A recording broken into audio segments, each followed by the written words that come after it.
শেখ শাহজাহান অতীতে সিপিআইএম এর কর্মী, সিপিআইএম এর তথাকথিত হারমাত, সিপিআইএম এর প্রোটেকশনে এলাকাকে বিরোধী শূন্য করে দেওয়া, অন্য সম্প্রদায়ের মানুষের উপর অত্যাচার করা, সেই অভিযোগ ছিল।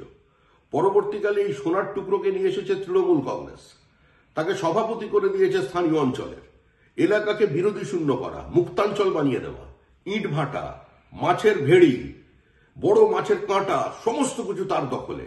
ঠিকাদারি কে পাবে সে নিয়ন্ত্রণ করবে। ডিস্কো কয়লা, স্থানীয় ভাষায় মানে চোরাই কয়লা, তার কারবারি। কে কিভাবে ব্যবসা করবে, কোন পথে যাবে সেটা সে নিয়ন্ত্রণ করবে। বহু মানুষকে ঘর ছাড়া করে দিয়েছে 2021-এর পর, যারা এখন ভিন রাজ্যে পরিযায়ী শ্রমিকের কাজ করছে। 2019-এর পর বিজেপির 4 জন কর্মীকে খুন করেছে। প্রদীপ মণ্ডল আমাদের কর্মী, ওই অঞ্চলের নেতা, ভারত সেবাশ্রম সঙ্গে রয়ে প্রচুর কাজকর্ম করত। পয়েন্ট ব্ল্যাঙ্ক রেঞ্জ থেকে তার চোখে গুলি করেছে। 4 জনের মধ্যে 1 জনের দেহ এখনো পর্যন্ত পাওয়া যায়নি।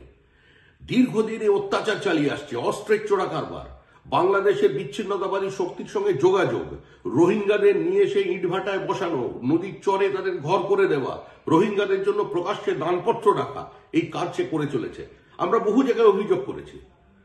আগের যিনি রাজ্যপাল ছিলেন তিনি জানতেন, তার কাছে অভিযোগ জানানো হয়েছে, রাজ্য পুলিশের ডিজিকে জানানো হয়েছে, সর্বোচ্চ কর্তাকে জানানো হয়েছে, তৃণমূল কংগ্রেসের বিভিন্ন নেতাকে বলা হয়েছে, কিন্তু তৃণমূলের নিয়ন্ত্রণেও আজকে সে আর নেই।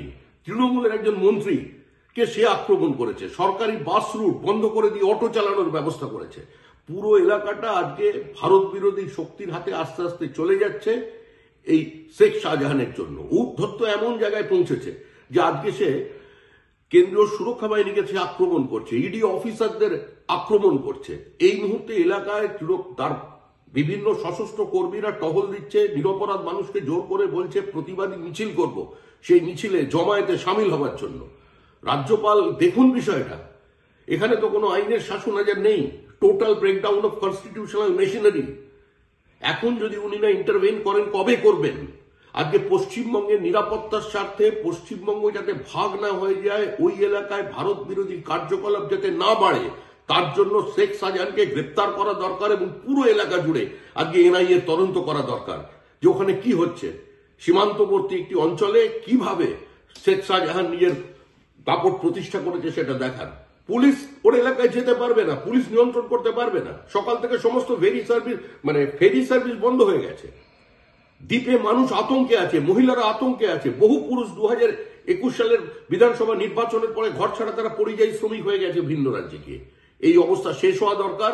আমরা বলবো এই অঞ্চল মানুষকে সংঘবদ্ধ হতে, সাহস করতে এবং যে কোনো মূল্যে এদের বিরুদ্ধে গণপ্রতিরোধ গড়ে তুলতে।